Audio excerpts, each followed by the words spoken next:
Holanda e França chegaram para um confronto de alto nível entre duas seleções das grandes, né, das brabas, e com dois desempenhos um pouco diferentes na primeira rodada. Eu acho que a Holanda, na minha modesta opinião, jogou melhor contra a Polônia do que a França conseguiu jogar contra a Áustria, né? A França, apesar de ter vencido, teve um jogo mais modorrento, foi amarrado em alguns momentos, enquanto a Holanda, por mais que a Polônia tenha tido alguns momentos, a Holanda conseguiu criar muitas chances, né? E no final das contas, esse jogo valia muito porque, obviamente, a seleção que perdesse ficava estacionada nos 3 pontos e iria pra última rodada jogando ali o seu futuro, né? O Yuri tinha comentado sobre a torcida da Holanda. Cara, é espetacular esses blocos que eles têm feito na rua, assim, ó. Que eles vão de um lado pro outro no passinho, pá, pá, pá. Bloquinho do caranguejo. Bloquinho do caranguejo, parece que, né, tá se movendo um batalhão ali, é uma coisa muito maneira. E também a Holanda tem sempre a vantagem de, cara, os caras estão tudo de laranja, fica a rua lindaça, assim, né? É uma cor muito chamativa, as camisas geralmente muito bonitas também. Pra este jogo, a gente teve na Holanda o nosso querido Ronald Koeman, técnico dos holandeses, fazendo uma pequena alteração. Ele tirou o Veerman do meio campo e colocou o Frimpong no ataque. Com isso ele botou o Simons pra jogar um pouquinho mais centralizado ali na meiuca, né? E o Frimpong jogando mais aberto. A gente sabe que o Frimpong era um lateral direito, que virou um ala pela direita, sob o comando do Xabi Alonso. Como ala pela direita, ele jogou muitas de fazer um papel desempenhando o que faria um meia pela direita, um ponta, atacando muito bem por ali, meteu gol pra caraca na temporada. E o Koeman resolveu botar ele por ali, né? Enquanto na seleção da França, a grande ausência foi o nosso querido Mbappéusson, que está treinando aí já mascarado, todo mundo tá sabendo, todo mundo viu. Só que o nosso querido Mbappé, por mais que alguns tivessem especulado que ele poderia entrar nessa partida contra a Holanda, de fato, aqueles primeiros prognósticos de que ele ficaria de fora acabaram se confirmando. Ele ficou no banco, né? E aí a opção do Deschamps para conseguir dar um equilíbrio melhor para essa seleção da França foi um flashbackzão, porque vale lembrar que aquela seleção da França campeã do mundo tinha o Matuidi fazendo uma vaga no meio campo, meio que atuando como um meia pela esquerda ali, né, cobrindo uma faixa do campo por ali, mas também podendo subir um pouquinho mais, e acho que foi mais ou menos isso que o Rabiot fez hoje, né? Então ele tirou o Mbappé do time, lesionado, e colocou o Tchouaméni no meio campo junto com o Kanté, Rabiot também fazendo ali pelo canto, o Griezmann um pouquinho mais armando, Thuram pelo centro e o Dembélé pela direita. Isso aí acabou fazendo com que, só antes rapidinho, uma coisa que estava sendo muito esperada para essa partida, pelo menos por mim, né? Era que o Dumfries e o Theo Hernandes saísse alguma coisa ali, se tretassem um pouquinho, porque eles vêm na Inter e no Milan tretando bastante em cada derby della Madonnina. Inclusive, vai lembrar que o Dumfries desrespeitou o Theo de forma absurda quando ele foi campeão italiano e comemorou nas ruas, levantando uma faixa em que ele tá ali segurando um cão numa coleira e o cão está com a cabeça do Theo Hernandes, né? Então, ele é um desrespeito. Um elogio, cara. É um elogio. Esse aqui é um elogio. Ele chamou o Theo de Pitbull Cachorro Louco. É o Felipe Melo 2.0. Claro, eles estão tudo elogiando o Theo Hernandes aqui, a gente que interpretou errado. E cara, eu não sei como é que foi a interpretação de vocês dessa partida, mas foi um jogo que não foi dos melhores, assim, acabou um 0x0, mas as duas seleções tiveram grandes chances, né? Eu destaco logo no primeiro minuto de jogo que o Frimpong é colocado na correria, e como esse cara é rápido, meu irmão, é inacreditável a correria que ele bota, né? Chega na frente da zaga e para no manhã. E aí depois também tem aí algumas chances claríssimas no jogo em que principalmente a França acaba perdendo. O Griezmann tava igual o Messi ontem, né? Quase igual o Messi ontem, tava perdendo muito gol. 2 craques canhotos aí que não estavam muito eficientes na frente da batida. Isso aí não dá. Você pode ter certeza, a questão do Griezmann, alguma casa de aposta soltou um áudio muito alto pra frente do Griezmann, igual rolou com o Messi. Isso aí tá nítido. Os caras fazem isso, os caras não marcam gol, pô. Mas isso aí pra mim é 99% culpa do Rabiot. Acho que o Griezmann nem tava esperando essa bola, cara. Acho que o Griezmann tava tipo, vai, faz o gol, aí do nada, oxe, tocou pra mim. Eu nunca vi um cara chegar nessa posição e não chutar. E tava na perna boa, caiu na perna canhota do Rabiot, tu tá colado no goleiro, meu irmão. Eu até entendo que ele pensou assim, pô, vou deixar no Griezmann que aí o gol é garantido, mas ele tocou todo errado, porque o Griezmann acho que não tava esperando e a bola veio um pouco atrás, né? Tudo bem que o Griezmann fura, mas pô, o passo do Rabiot foi terrível, foi tenebroso, né? Cara, o gol tem 7 E o Rabiot tem que ser titular. Tudo bem, pode ser o mico de confiança do Deschamps e tal, beleza.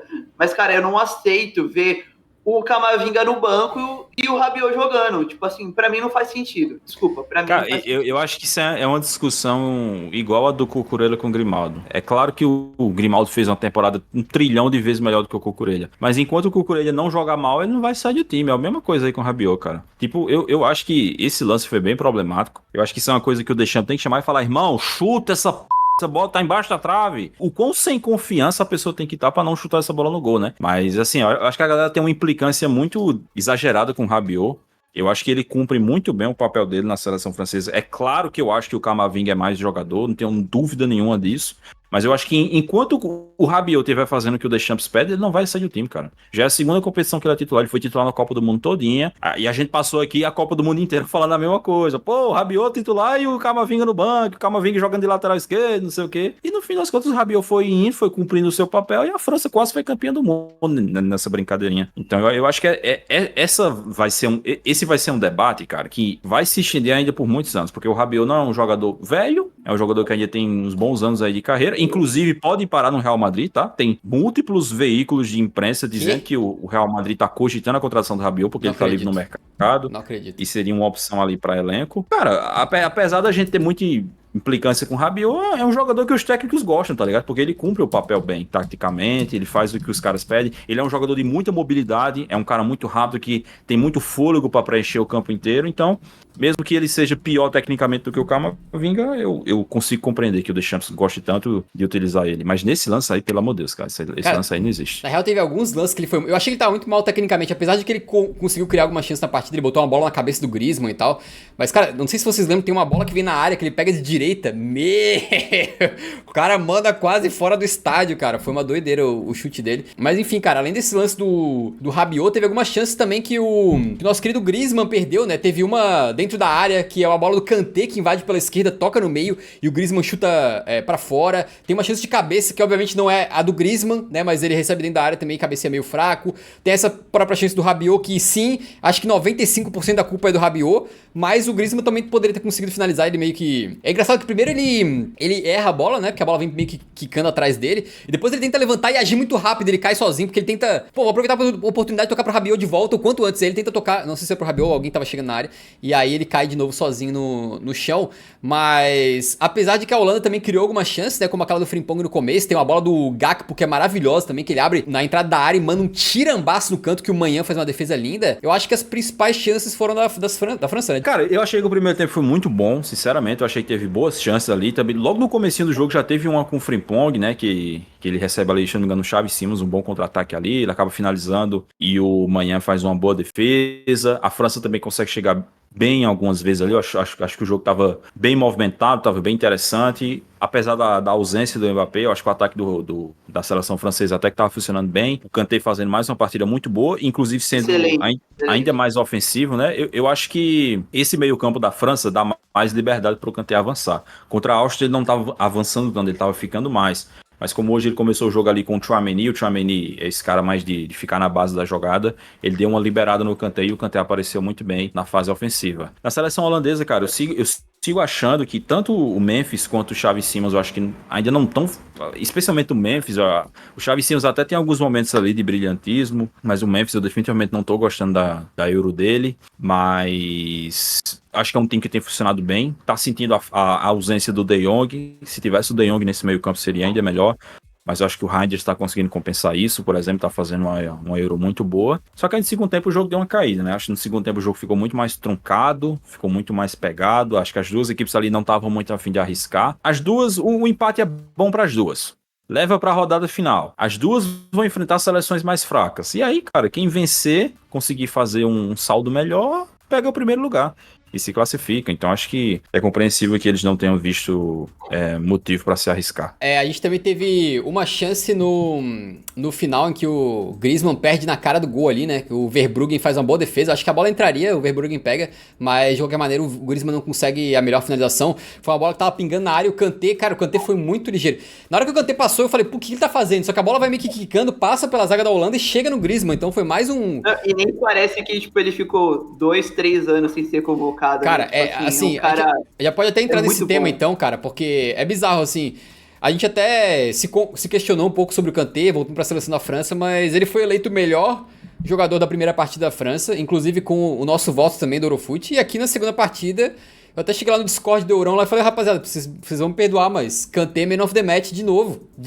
Cara, é bizarro, ele voltou como se ele nunca tivesse saído, e ele voltou como se ele tivesse com 28, assim, no auge, assim, né? Ele continuou correndo o jogo inteiro, hoje não só foi bem defensivamente, como também armando, então realmente o cara que, assim, caberia tranquilamente em quase qualquer clube grande do mundo. Ainda. Eu até briguei com o pessoal no Discord. Pô, esse cara no Tottenham é tranquilo, melhor meio campista. Hoje, pode voltar. Pô, assim, Mas eu, baixo, né? como torcedor do Manchester United, hoje eu queria o Kanté no lugar do Casemiro, pô. Toma. Agora, se me oferecer agora, Kanté ou Casemiro? Kanté. O Kanté, ele não deixou de ser convocado por qualidade. Ele deixou de ser convocado por lesão. Ele passou a temporada 21-22 inteira lesionado. Ele não chega a fazer nem 10 jogos naquela temporada. Ele tinha sido convocado para a Copa do Mundo, né? Que é na metade da temporada 22-23. Aí ele se lesiona de novo. Depois disso, ele ainda segue muito instável fisicamente. Segue tendo muitas lesões. E aí vai para a Arábia Saudita. Então, eu acho que o Deschamps nunca pensou... Ah, não. O ciclo do Kanté já acabou. Eu acho que ele realmente só estava esperando o Kanté atingir uma estabilidade física novamente, parar de se lesionar, para poder trazer ele de volta. Porque assim... Se for isso mesmo, Yuri, eu acho que assim, um pensamento perfeito, porque o que a gente mais vê é quando esses jogadores eles saem ali do mercado europeu, perder espaço na seleção. Uma exceção é o Cristiano Ronaldo, mas a gente pode ver muito jogador desses que foram para a Arábia, dos europeus. Alguns ainda teriam espaço na seleção, mas a gente vê que os caras não são nem lembrados mais porque saíram ali do centro. Eu sei que o nível competitivo diminuiu, mas se você confia no cara, você sabe o que ele joga ali pela seleção, tem que ser convocado. E é o caso do Kanté. É que o futebol de seleção é muito contextual, né? Futebol de seleção é muito questão de ambiente, de adaptação. Então, por exemplo, talvez se você tirasse hoje o Kanté do Sauditão e colocasse na Premier League, ele ia precisar de alguns jogos de adaptação para pegar a mesma rotação, mas eu acho que futebol de seleção é mais tranquilo. E, assim, o Kanté é muito talentoso, ele é um cara que, para mim, ele é muito mais do que simplesmente um cara que sabe desarmar, até porque eu sempre falo isso, eu não enxergo o Kanté como um 5, eu não enxergo ele como um cabeça de área, para mim... Todas as melhores versões do Kanté foram quando ele não era o cabeça de área, ele era um segundo volante, um cara de mais chegada. Se você pega, por exemplo, a seleção francesa que foi campeã da Copa do Mundo, ela tinha Pogba, Kanté e Matuidi. O Pogba era esse cara de ficar mais na base da jogada, o Kanté costumava avançar mais.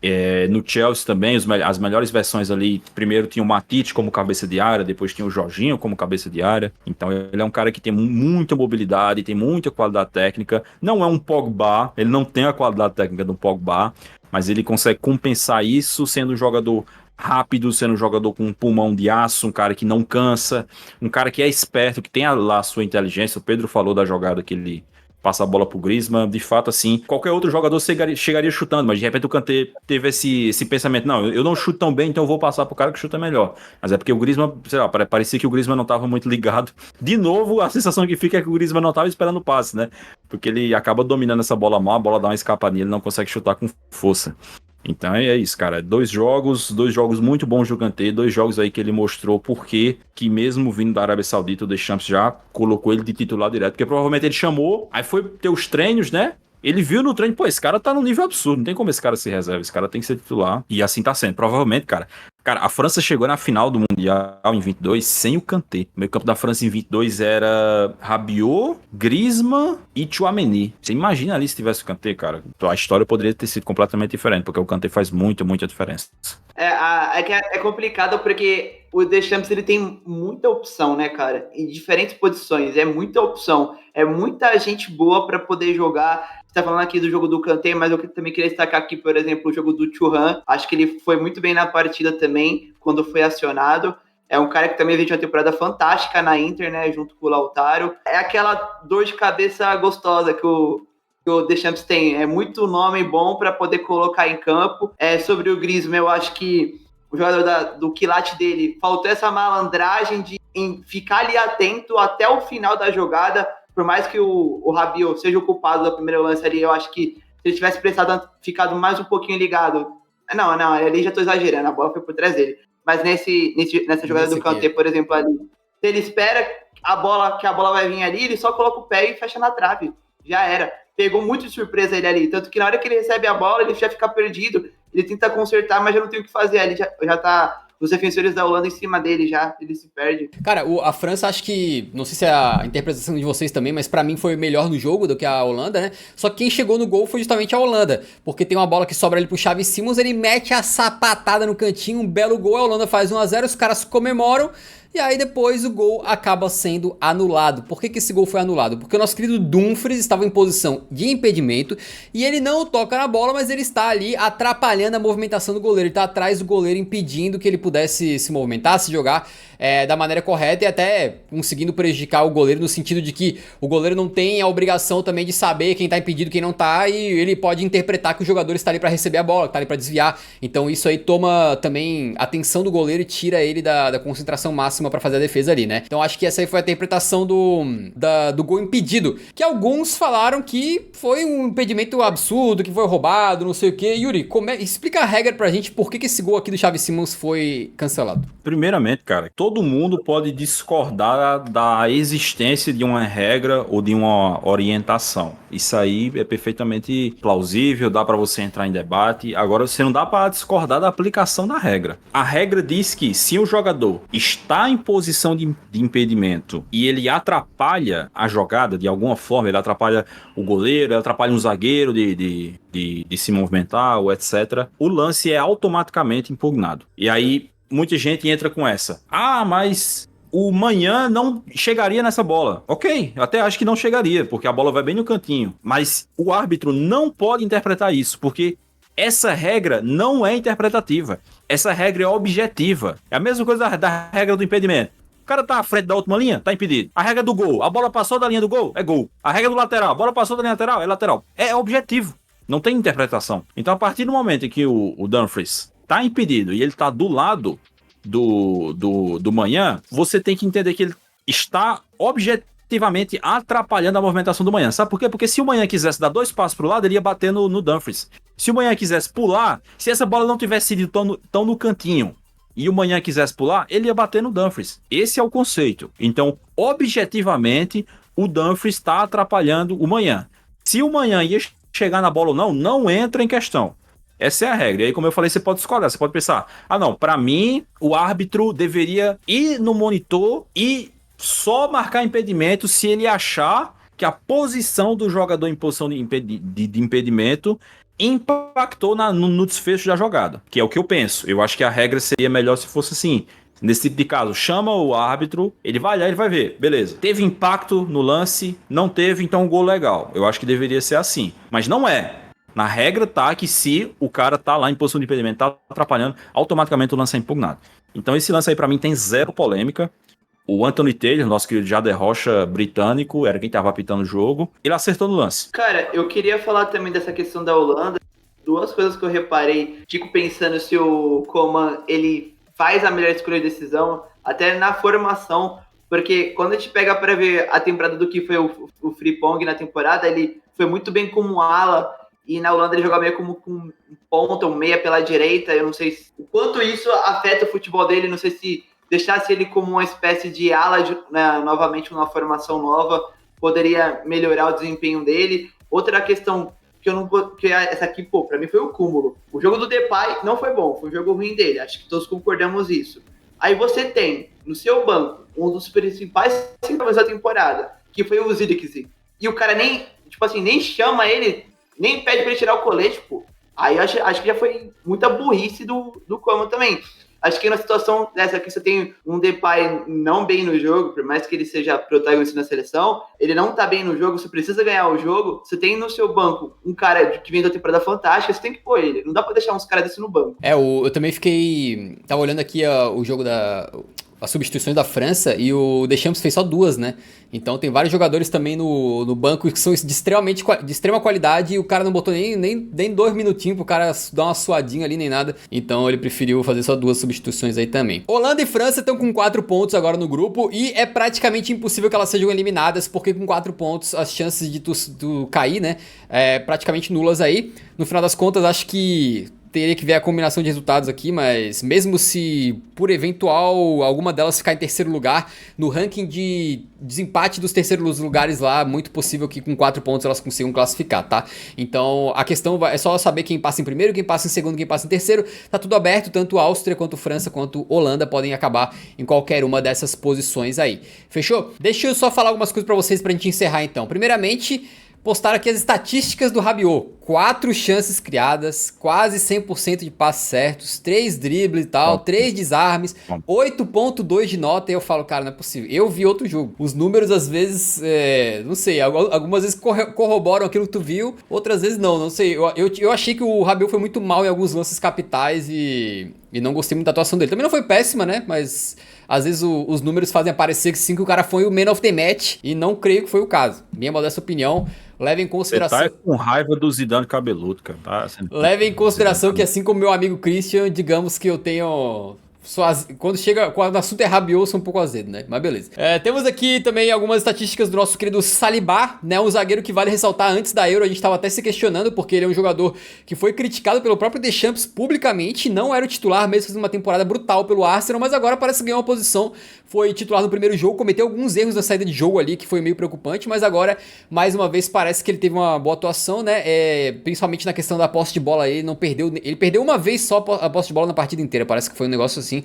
Então, o Saliba chamando a atenção aí como titular da França. Quem rodou nessa aí foi o Konaté, né? Já que o Saliba está fazendo dupla com o Pamecânico. Vamos lá, chegamos na AD da Holanda e eles disseram o seguinte: Verbruggen é o melhor da partida. Então estavam ali elogiando o goleirão Verbruggen do Brighton, né? Que inclusive é muito curioso porque na Copa do Mundo a Holanda chega com um goleiro lá que ninguém lembrava, que o nome dele era Noppert, né? Ele fez uma boa Copa do Mundo e ele era um gigantão, jogava no Heerenveen, acho, e esse cara sumiu, né? 1 ano e meio aí depois, basicamente, ele não está mais na seleção. E aí o Verbruggen aí parece que foi bastante elogiado também pelos nossos queridos... É o goleiro mais jovem da Euro, o Verbruggen. É verdade. E é o terceiro goleiro mais jovem da história da Euro, sendo que os outros dois são lá dos anos 60. Mas goleiro em geral ou o goleiro que entrou em campo? Porque entre os convocados deve ter tido alguém mais jovem que ele, não? Terceiro goleiro, uma coisa assim, não? Não, goleiro que entrou em campo. Goleiro que jogou na Euro. O Verbruggen é o terceiro mais jovem da história. Goleiro é a famosa posição onde tu tem que ter um pouco mais de rodagem em geral, né? Tem que ter um pouco mais de confiança, um pouco mais de maturidade. É difícil para um goleiro fazer o que o Donnarumma fez de virar titular com 16 anos. É muito raro. Enquanto jogador de linha, é mais comum a gente ver jogadores de 16, 17, 18 já quebrando no time titular, né? Já começando a ganhar suas vagas ali. Também temos aí o jornal AD. Eu não faço desse. Isso aqui tava na pauta que o nosso querido Rafa botou pra gente. Ele foi catar as notícias da Holanda e botou que o Max Verstappen está sendo caçado por 5 cães jovens e um idoso. Meu Deus. Não sei o que está fazendo aqui.